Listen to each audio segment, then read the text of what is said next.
Bonjour à tous, bienvenue sur ma chaîne, je m'appelle Alice et on se retrouve aujourd'hui pour un 13e épisode de Journal Créatif.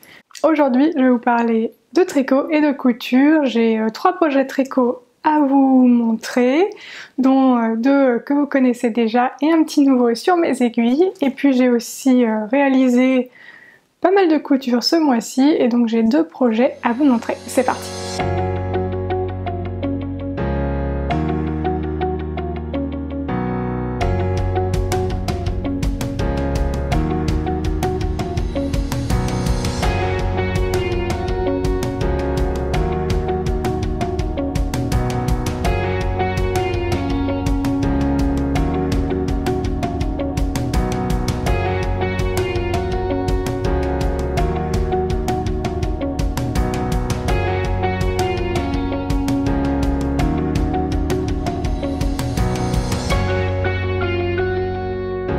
Donc bienvenue dans ce 13e épisode de Journal Créatif, j'espère que vous allez bien, que vous profitez de ce temps estival, que vous soyez chez vous ou en vacances.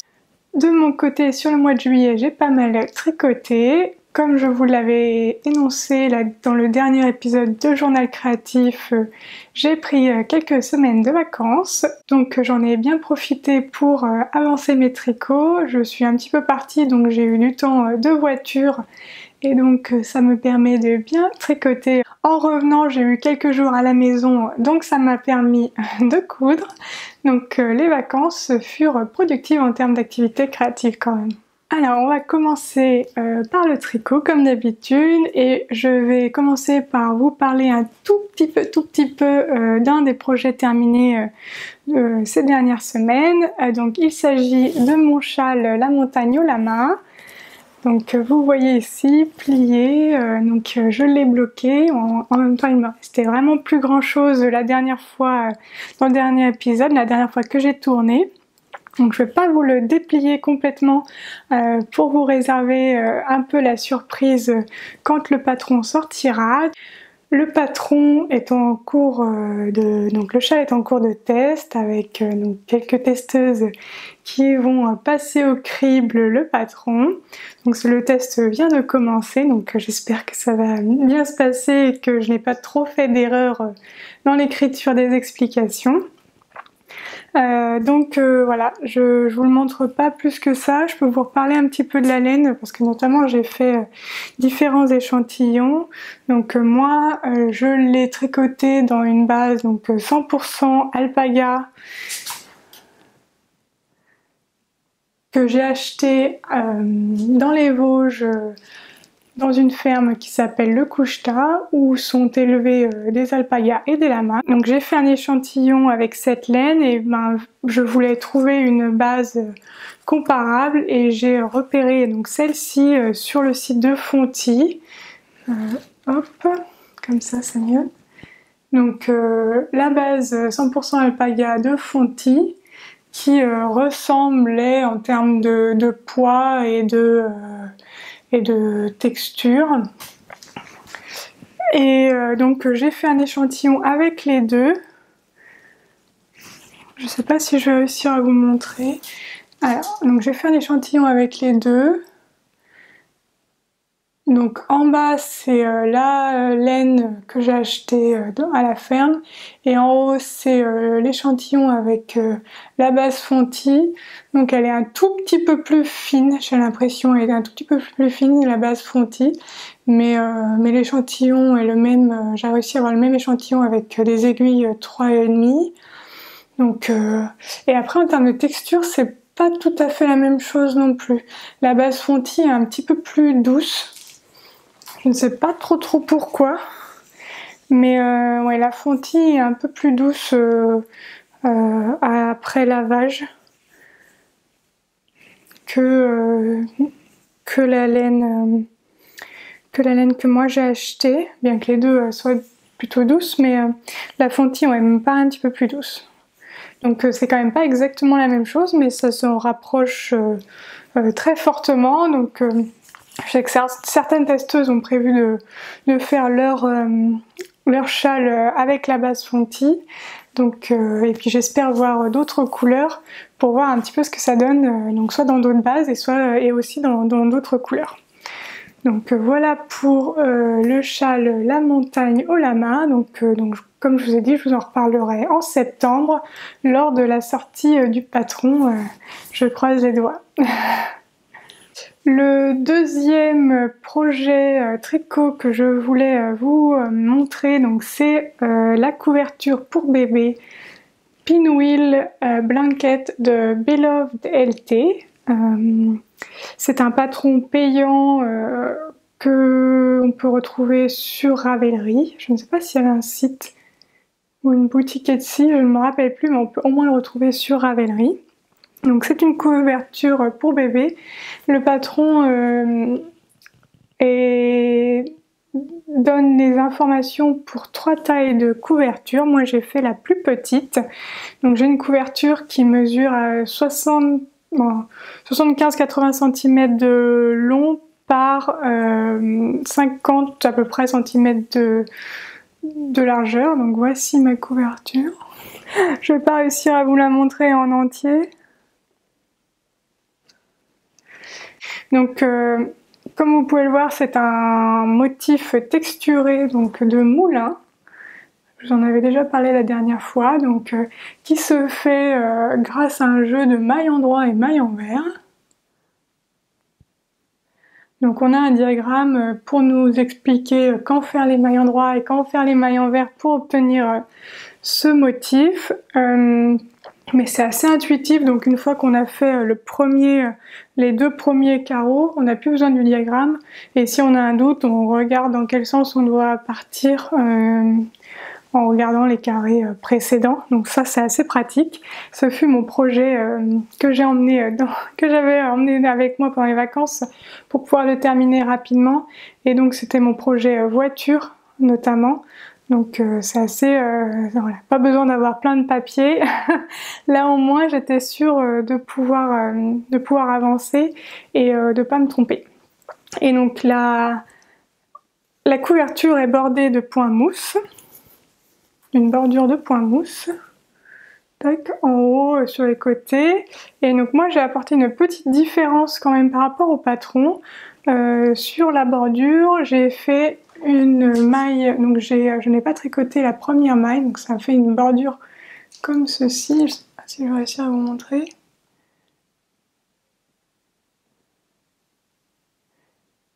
Donc je glisse la première maille pour avoir une bordure nette, parce que sur le patron c'est pas indiqué de faire ça, et donc si vous tricotez, vous avez sans doute remarqué que quand on fait une bordure au point mousse, je vais réussir à faire le focus, sinon ça fait des petites boules comme ça au niveau du côté. Donc au départ j'ai fait comme ça sur les quelques premiers rangs, et après je me suis rendu compte que ça me plaisait pas trop et j'avais pas forcément fait attention au départ, donc j'ai commencé à faire ma maille lisière comme ceci, et je trouve le rendu beaucoup plus propre que les points, que les petites boules là en fin de rang. Donc voilà la couverture grise pour bébé qui est... Alors j'aurais pu la faire un peu plus grande, mais là c'est la bonne taille je trouve pour quand on en a marre de la couverture, parce qu'une couverture ça peut vite devenir long selon la taille, surtout quand c'est assez grand et un peu redondant parce qu'on fait juste ligne après ligne, ligne après ligne. C'est pas comme les pulls où on a différentes étapes qui marquent un peu le tricot, la séparation des manches et du corps, le corps, ensuite on refait les manches, etc. Ça rythme un peu. Là on va vraiment rang par rang, on voit pas trop le bout.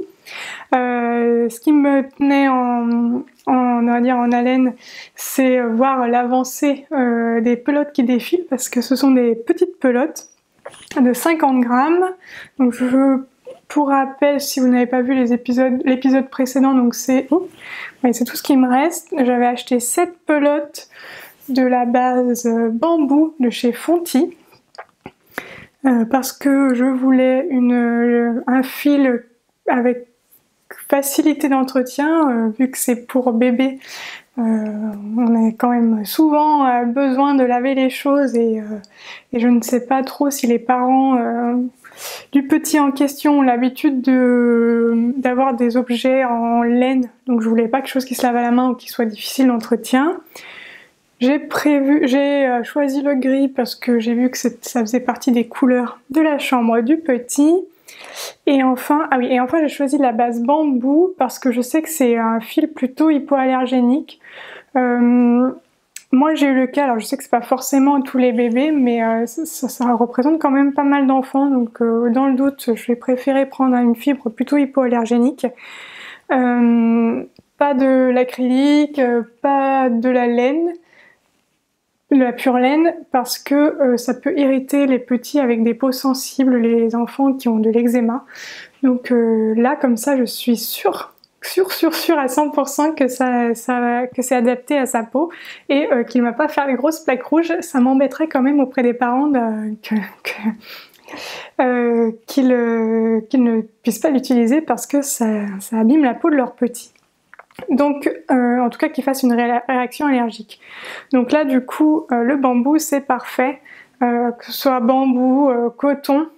Alors, je suis pas spécialiste, mais moi je sais que pour mon fils qui a eu de l'eczéma et qui en a encore un petit peu, mais beaucoup moins intense, qui a eu pas mal d'eczéma étant petit, on lui mettait que du coton, pas d'acrylique et surtout pas de laine, hein, à mon grand désespoir.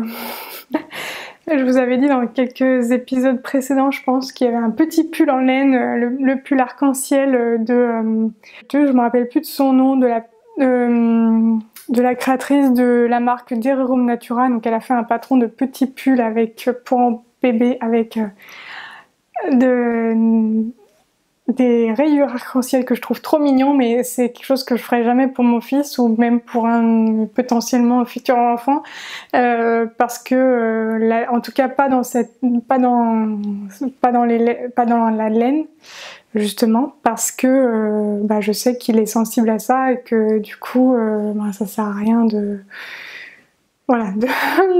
faire quelque chose qu'il pourra jamais porter. Donc là avec le bambou je suis tranquille. Donc voilà, il est prêt à offrir. Le petit garçon que je vais essayer de voir courant été, qui a déjà bien grandi je pense, mais donc quand même que je l'offre rapidement avant qu'il soit trop grand pour tenir sous la couverture, que je vais essayer de voir rapidement pour pouvoir l'offrir.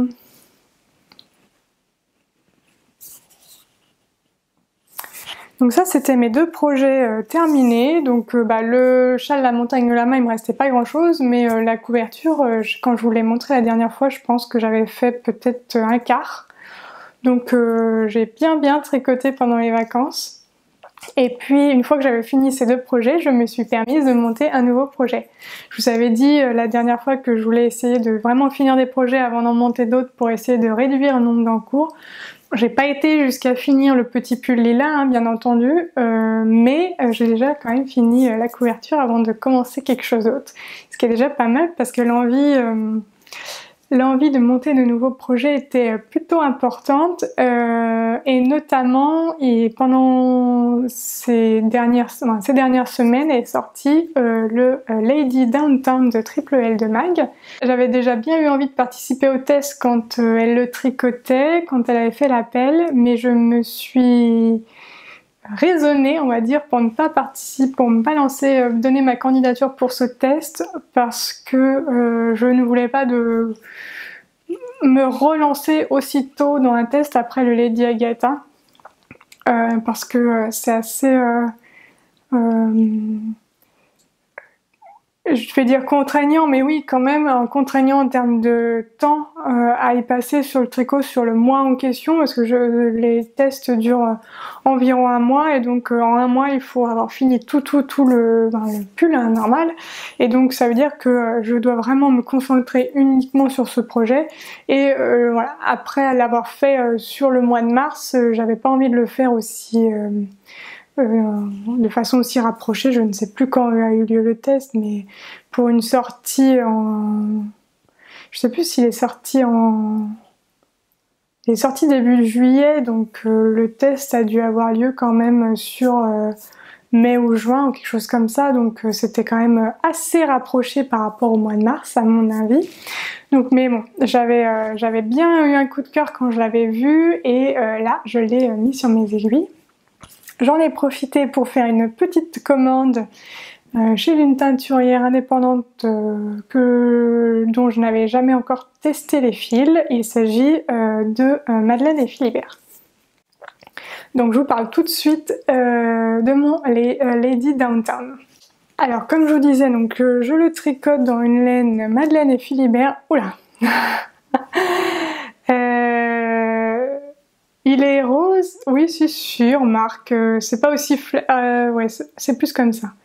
Pas aussi flashy, donc oui c'est un rose, ça change un peu d'habitude, non? Vous voyez aujourd'hui encore je suis habillée en bleu, donc j'essaye de nouvelles couleurs, qui je pense que ça m'ira bien au teint. C'est le coloris Cardiff de Madeleine et Philibert, donc c'est un fuchsia. Dans la base Memosoc, donc c'est 55% mérino, 20% kit mohair et 25% nylon. C'est une base fingering, donc 400 mètres pour 100 grammes. Moi je la tricote en aiguille 3,5. Donc je vous montre de plus près la laine. Voilà. Un joli fuchsia. Là aussi on voit un petit peu que c'est un faux uni, donc c'est pas tout le temps uniquement la même couleur, donc c'est vraiment très jolie couleur. Je vous montre le logo. Madeleine et Philibert.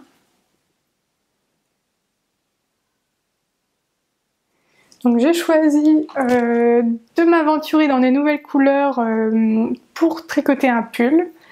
Parce que je me suis dit que ce serait facile à sortir, j'ai juste à mettre un jean, facile à porter, juste à mettre un jean et hop c'est parti. Alors que c'est vrai que sur les gilets j'ai besoin d'avoir des hauts assortis avec des coloris similaires et donc j'ai pas forcément des hauts avec du rose parce que c'est une couleur que je tente un petit peu. Mais du coup pour un pull il n'y a pas trop ce souci là, donc je me lance dans un pull rose. Donc il s'agit donc du Lady Downtown de Triple L de Mag que j'ai bien avancé. Je sais pas si je vais réussir à vous montrer, là j'ai un tout petit câble. J'ai commencé, voilà, il se commence, j'ai fait un peu plus de 10 cm, peut-être environ 10 cm du raglan. Donc en termes de construction, on monte des mailles au niveau du col, il se tricote du haut vers le bas. On monte des mailles au niveau du col. On fait des côtes de 2 torses pour faire le col, donc on n'aura pas besoin de relever les mailles à la fin. Le col sera déjà fait. La particularité de ce pull, c'est le fait qu'il y ait une très jolie dentelle sur les manches. Donc on les commence tout de suite. On commence tout de suite la dentelle, non c'est plutôt là. Tout de suite la dentelle des manches après le col.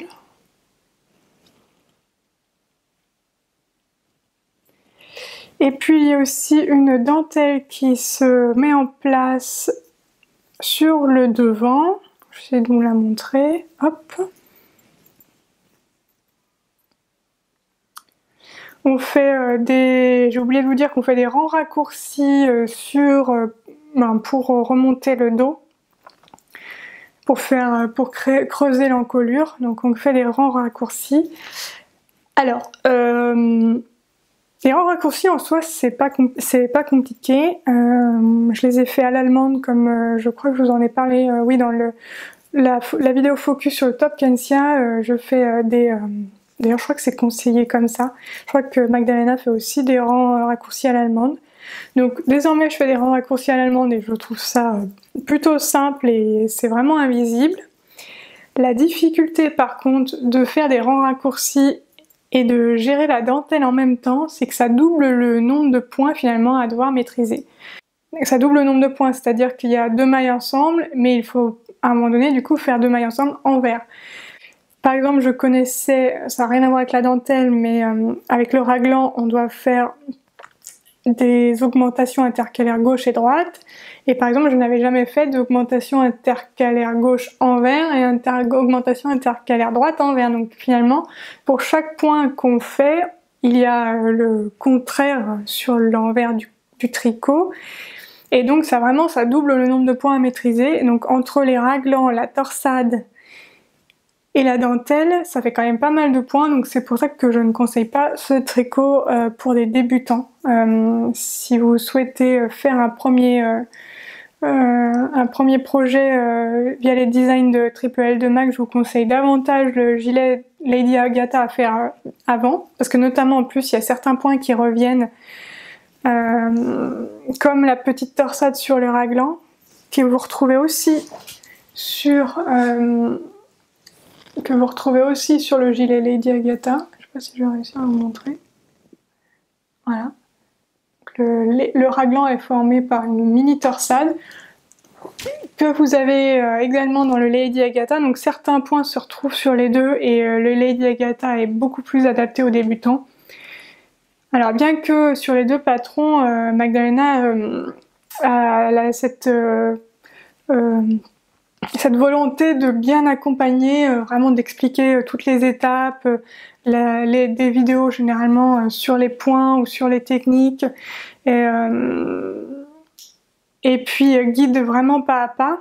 Mais le fait est quand même que là, avec la dentelle, les rangs raccourcis, il y a quand même pas mal de points techniques. C'est pas compliqué en soi, mais il y a beaucoup de points à maîtriser. Donc je pense que c'est quand même pas tout à fait adapté aux débutants. Pour la première fois de ma vie de tricoteuse, qui n'est pas très longue par rapport aux vêtements, mais tout de même, donc depuis que je fais des échantillons, pour l'instant je n'avais pas eu le souci de devoir adapter les instructions étant donné mon échantillon qui n'allait pas. Et donc ce fut le cas pour l'échantillon du Lady Downtown.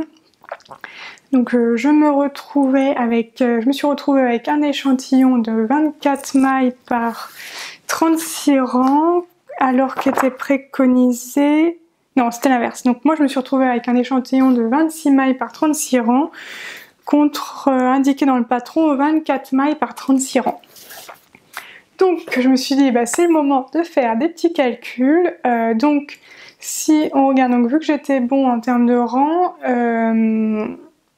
j'avais pas besoin, je pensais ne pas avoir besoin d'adapter quelque chose, mais en fait vu que j'ai pas le bon nombre de mailles, ça change un peu quand même les choses en termes de rangs. Donc pour obtenir ma taille de pull, habituellement je fais donc sur ce patron j'avais choisi d'obtenir un pull mesurant 86 cm de tour de poitrine. Et étant donné mon échantillon en termes de mailles, donc moi 26 au lieu de 24 mailles, je devais tricoter la taille au-dessus, donc la taille 94, pour obtenir au final un pull de 86 cm de tour de poitrine. Donc jusque là ça va, j'avais fait mes petits calculs pour en arriver à cette conclusion. Petit calcul, c'est juste une règle de 3, hein, vous affolez pas. Donc je me suis dit qu'il fallait que je fasse la taille 94 pour obtenir la bonne largeur. Par contre, en termes de hauteur, j'avais le bon nombre de rangs, donc je me suis dit qu'il fallait quand même que j'adapte, parce que si je faisais la taille 94, j'allais me retrouver avec un raglan qui allait venir bien trop bas par rapport à par rapport à ma taille. Donc il fallait que je calcule le nombre d'augmentations que j'ai besoin de faire en termes de raglan, afin, une fois que j'ai fini le raglan, obtenir le bon nombre de mailles de la taille 94, mais que les augmentations soient plus rapprochées pour faire moins de rangs et faire le nombre de rangs finalement de la taille 86. Je ne sais pas si c'est très clair sur le sujet. Si vous avez besoin que j'explicite un petit peu plus le sujet et que je parle d'échantillons un peu plus en détail, n'hésitez pas à me le dire en commentaire, et comme ça je vous ferai une vidéo dédiée sur le sujet pour vous montrer les petits calculs en fonction des situations. bien que par exemple ici dans le patron du Lady Downtown, Magdalena accompagne déjà sur le sujet parce qu'elle justement elle évoque le fait si on a besoin, si on n'a pas le bon échantillon, elle donne déjà quelques pistes directement dans le patron, donc ça accompagne vraiment les débutants sur le sujet. Mais si vous voulez que je vous en parle un peu plus en détail, n'hésitez pas à me le faire savoir. Donc voilà pour mes petites péripéties pour l'instant. Donc j'avance bien, je suis vraiment très contente de ce choix de laine pour le moment. Vous voyez peut-être pas, mais c'est un peu nuancé. Je sais pas si je vais réussir à vous le montrer, pas trop. Hein. Ouais, ici un petit peu, c'est un peu nuancé la laine. Ah oui, je peux vous parler de ça. J'utilise pour ce tricot un petit contrant manuel que je me suis créé. Hop. Voilà, c'est un petit contrant manuel. Alors attendez, je vais vous le montrer un peu plus en détail, je vais vous expliquer un peu. Hop. Il faudra que je me rappelle, je suis en 19. Alors voici comment se présente le contrant. Donc il s'agit de petites boucles dans lesquelles on passe l'aiguille. Donc, et puis d'un petit mousqueton. Donc je trouve ça assez pratique parce que du coup on peut multiplier les contrans en fait, parce que j'ai un contrant que je vous avais déjà montré, le contrant Nick Pro, donc c'est une bague que j'ai en fait dans mon sac à projet avec le pull lilas, le petit pull lilas. Et j'avais besoin d'un deuxième contrant en fait parce que j'ai pas envie de perdre, ou alors il faudrait que je le note hein, mais je préfère laisser le contrant avec le projet. Et donc là je me suis dit bah, je vais en faire un moi-même.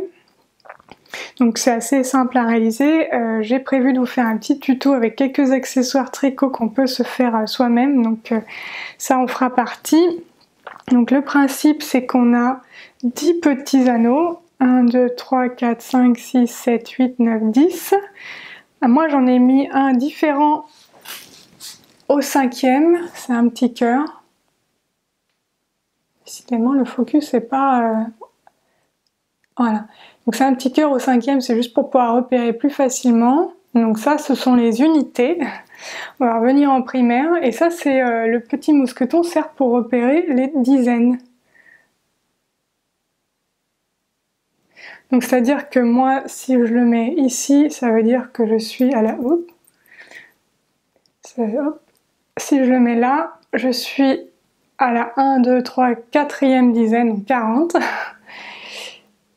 Et puis après, selon où j'ai placé mon aiguille, donc ça sert aussi de marqueur, et moi je l'utilise en termes de marqueur de début de rang. Et donc j'ai mon aiguille par ce petit trou là, donc ça fait que je suis au rang 43 en l'occurrence. Donc voilà, c'est très pratique, ça prend pas beaucoup de place, ça se fait assez facilement. Moi j'ai choisi de le faire en argent, et donc pas couleur argent mais vraiment matière argent, pour qu'il me dure dans le temps. Je pense que je vais en faire gagner un lors de mon concours dans quelques semaines. Parce que j'avais prévu de quoi en faire un deuxième pour pouvoir vous l'offrir. Donc voilà mon petit contrant qui me sert bien pour ce tricot, et c'est vrai que comme ça on peut multiplier les contrans assez facilement. Ça prend pas beaucoup de place non plus. Et on n'a pas besoin d'avoir la feuille, de retrouver sa feuille, savoir où on est. Je trouve ça assez pratique. Donc voilà pour mon projet en cours. Donc finalement j'en ai deux en cours. J'ai le Lady Downtown, et il me reste le petit pull lilas qui n'a pas du tout avancé ces dernières semaines. Je le reprendrai sans doute un petit peu plus tard quand les températures vont se rafraîchir. Encore que j'ai envie de monter un nouveau projet, alors pas tout de suite, mais j'ai un pull qui me fait de l'œil depuis quelques temps. Il s'agit du Whitmore Sweater d'Amy Loden, qui me fait de l'œil, mais pour l'instant je résiste parce que y a quelques éléments de blocage. Alors, donc j'ai vu ce pull sur Instagram, je crois, il y a quelques mois. Il m'a tout de suite tapé dans l'œil. mais c'est vrai qu'il il se tricote avec du mohair et je crois que c'était au printemps et donc je me suis dit je le ferai un peu plus tard. Puis j'avais déjà pas mal d'encours donc je me l'étais mis dans un petit coin de ma tête et puis je m'étais dit que je le tricoterais plutôt sur l'automne. Début juillet ou en juin, je sais plus, il y a quelques semaines, j'ai regardé le podcast de Marie-Christine Lévesque, MCL Knits, sur YouTube et justement elle parlait de ce tricot qu'elle a fait pour elle, donc elle a fait ce pull et du coup ça m'a d'un côté donné encore plus envie de le tricoter et d'un autre côté j'ai un peu peur de me lancer. Je vous explique pourquoi. Le tricot de le Whitmore Sweater est prévu pour avoir beaucoup d'aisance. C'est-à-dire, attendez, je reprends mes notes. C'est-à-dire que pour la taille 84 cm, donc celle que je voulais faire, pour une taille de... ce qui est déjà un peu plus que moi, la taille de pull c'est 98 cm de tour de buste. Ce qui fait 14 cm d'aisance et encore moi je suis pas à 84, je suis à moins que ça. Donc je suis à 80. Donc c'est à dire que ça me fait 18 cm d'aisance et j'avais pas envie de ça. Donc je me suis rendu compte voilà, que ça c'était la plus petite taille. Ça m'a un peu... J'étais un petit peu triste, on va dire, que ce soit la plus petite taille. Alors, Marie-Christine Lévesque l'a modifié parce qu'elle aussi a fait une petite taille et donc l'a modifié pour qu'il soit plus près du corps. Mais ça avait l'air assez complexe qu'elle a fait. Elle a retiré une partie du motif pour que ça fonctionne, etc. Mais je suis pas sûre d'avoir les compétences tricot nécessaires pour faire ça. Donc pour l'instant, j'hésite encore. Une des solutions qui m'est venue, c'est de retirer une partie la dernière partie de dentelle sur le buste pour pouvoir avoir moins de mailles en termes de buste au niveau à la fin du yoke et lors de la séparation des manches et du buste. Mais j'avoue que c'est un peu à l'aveugle. Et j'ai pas encore acheté le patron parce qu'il est relativement cher, il est à plus de 10 €, je crois qu'il est autour de 12 €, donc ça fait c'est vraiment un patron plutôt cher par rapport à ce que j'achète habituellement. Donc d'un côté je me dis il faudrait que j'achète le patron pour pouvoir vraiment établir les actions nécessaires pour me tricoter ce pull, mais d'un autre côté je me dis si je l'achète et au final je peux pas le faire, c'est un petit peu l'argent gaspillé de s'acheter le patron pour ne pas le tricoter. Donc je suis un peu entre les deux. Surtout que j'ai déjà la laine pour tricoter ce pull parce que vous allez me dire je suis un peu en période rose là, mais j'avais déjà 4 écheveaux du coup 2 écheveaux de fingering et 2 écheveaux de mohair que j'avais acheté il y a un certain temps à la Féfil, à Cécile de la Féfil, et donc je vais vous montrer. Ils sont vraiment magnifiques quoi. Donc alors c'est du rose encore une fois. Donc je pense que c'est un peu dans une période rose, mais pareil en fait c'est pour un pull, donc je me dis que ça sera facile à porter. Donc un vieux rose cette fois-ci. Hop, je vous sors l'échantillon.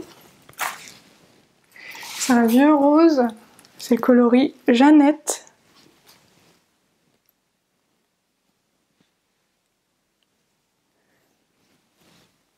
Donc j'ai même déjà fait l'échantillon.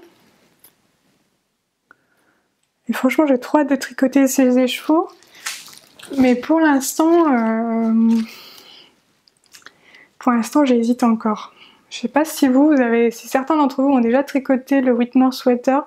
Je veux bien vos retours sur le sujet, si vous avez fait le pull avec beaucoup d'aisance ou pas, si vous avez fait des modifications, parce que pour l'instant je suis encore en plein doute sur le sujet. Il me fait vraiment envie, mais j'ai un peu peur de dépenser de l'argent pour rien et de me lancer dans un projet que je ne pourrai pas finir parce qu'il ne sera pas à ma taille. Donc voilà. Je reste un petit peu indécise, mais le rose en ce moment c'est voilà, ça fait partie des couleurs qui m'attirent. Le bleu m'attire toujours, hein, mais c'est vrai que j'essaie de varier un peu les couleurs quand même.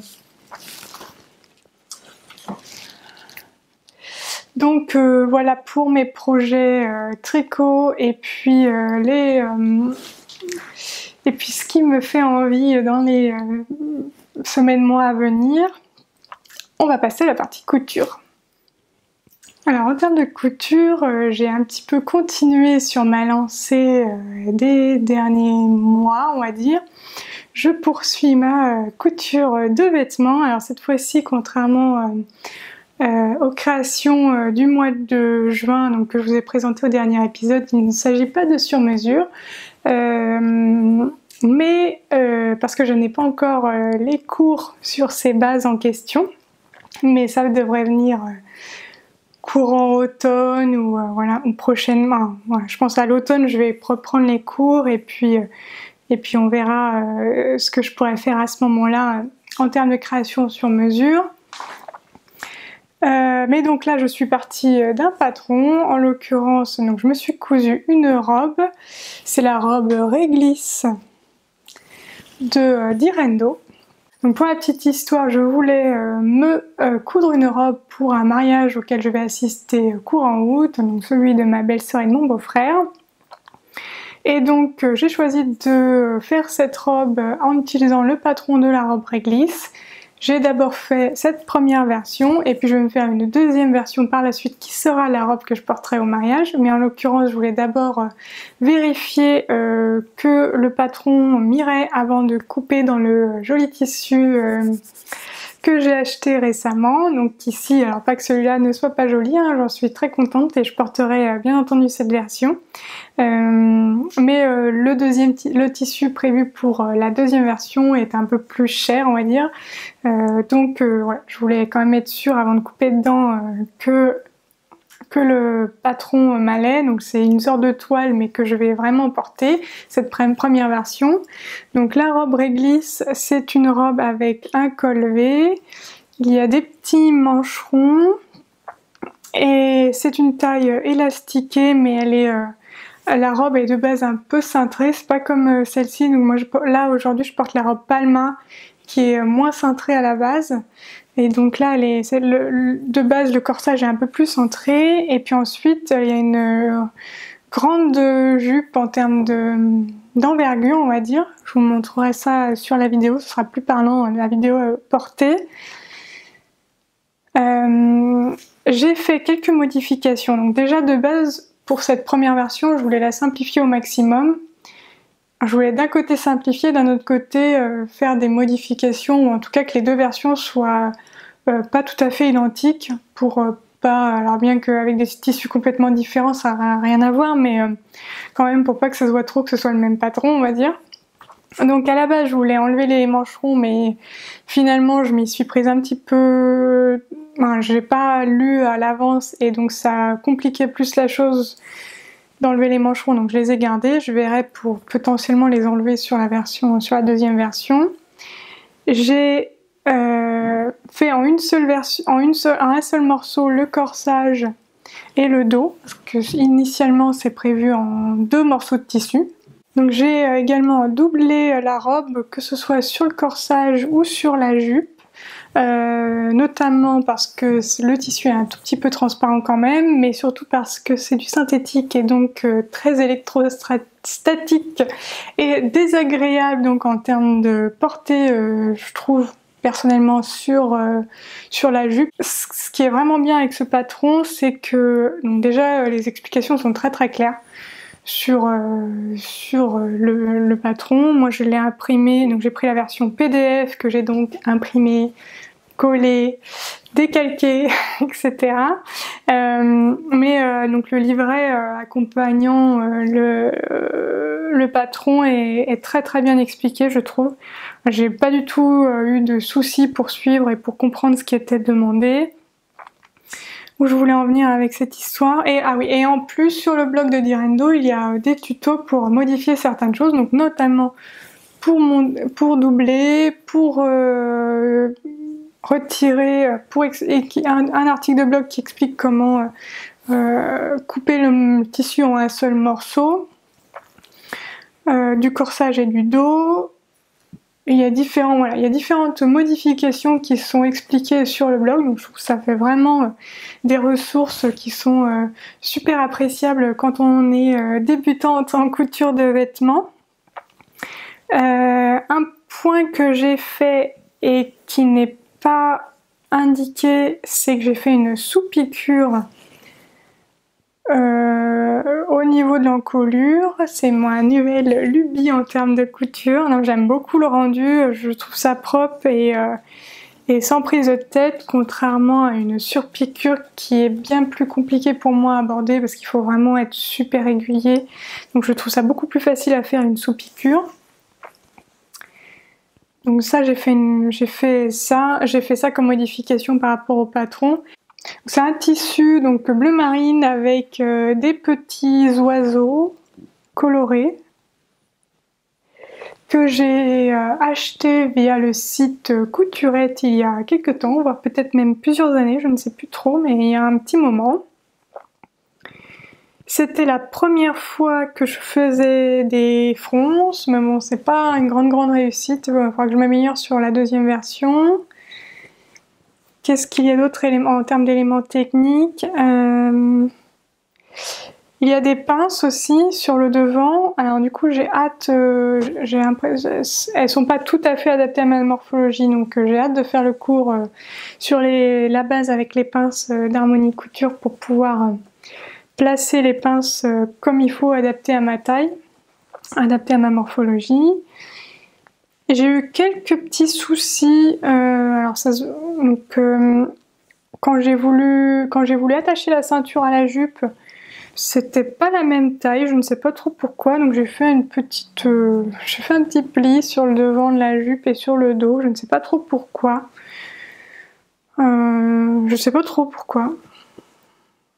Au départ, je m'étais dit que c'était peut-être parce que j'avais pas cousu la doublure, coupé la doublure dans le biais. Mais en fait, vu que ça a lieu aussi sur la jupe, ça doit pas être ça. Je suis plutôt contente de mes raccords et de mes finitions, parce que par exemple, voici sur le côté de la jupe, à côté de la robe, là on voit bien donc la ligne de couture ici, ici et ici, c'est tout à fait aligné. Donc là, je suis plutôt contente de moi. Il a fallu quand même faire une surpiqûre, des surpiqûres sur l'épaule. Je sais pas si j'ai réussi à vous montrer, c'est super foncé sur l'épaule et autour à côté du mancheron. Mais ça se voit pas trop parce que c'est un fil noir sur du bleu foncé, donc c'est plutôt discret, même si c'est pas parfait. Ça va quand même. Et puis alors je mets en vitesse minimum ma machine à coudre pour faire ça, comme ça ça m'aide à être plus régulière lors de la couture des surpiqûres. Et voilà, donc ça c'est pour cette première version de robe. Donc le tissu c'est Couturette et la doublure c'est Mondial Tissu d'ailleurs. C'est un voile de coton bleu qui aurait pu, la couleur est, j'avais pas spécialement réfléchi à l'utiliser pour ça quand je l'ai acheté, donc elle est un peu claire par rapport à la robe, mais bon, ça va quand même. Et pour la deuxième version, j'ai prévu donc de faire dans les semaines à venir une deuxième version avec du tissu Atelier Brunette. Donc de sa dernière collection, donc c'est Cobalt Shade ou Shade Cobalt, je sais plus comment ça s'appelle. C'est donc ça n'a rien à voir, du coup ce sera beaucoup plus clair, on va dire, un peu plus estival comme robe. J'hésite donc, comme je vous ai dit, j'hésite à enlever les mancherons. Il y aura par contre des boutonnières devant, des petits boutons devant. Et j'hésite aussi à faire la jupe asymétrique, c'est-à-dire courte devant et longue derrière. Donc ça, c'est pas encore tout à fait décidé, mais voilà, je veux vraiment la faire différente. Un, pour pouvoir m'amuser lors de la couture, pour que j'ai pas l'impression de coudre la même robe deux fois. Et deux, voilà, pour que dans ma garde-robe, ça fasse un peu différent quand même d'avoir deux robes bien que le même patron, que ce soit pas tout à fait la même chose. Et j'ai aussi acheté de la doublure parce que celui-là aussi il est un petit peu transparent, donc c'est du voile de coton aussi de chez Mondial Tissu en blanc. Et ah si, une autre différence dont je vous avais pas parlé, c'est que la finition sur le bas de la robe, j'ai surfilé et j'ai fait un ourlet rentré une fois, alors que normalement c'est préconisé de mettre un biais, mais j'avais pas envie de couper 4 mètres de biais dans ce tissu moi-même et de faire mon biais moi-même, donc je l'ai pas fait comme ça. Et par contre, sur le site d'Atelier Brunette, on peut acheter du biais directement avec le tissu assorti, donc avec le même tissu, donc ça c'est super pratique je trouve. Et donc j'ai acheté 4 mètres de biais de ce tissu et j'ai aussi acheté les petits boutons de la même collection pour avoir vraiment tout assorti. Donc j'ai trop hâte de coudre ce tissu maintenant que je me suis exercée sur la robe réglisse. Ça devrait prendre moins de temps. Déjà tout est déjà découpé en termes de... les pièces de patron sont déjà faites, donc on passe directement à la découpe sans passer par la case impression PDF et assemblage du PDF. Donc forcément ça gagne un peu de temps.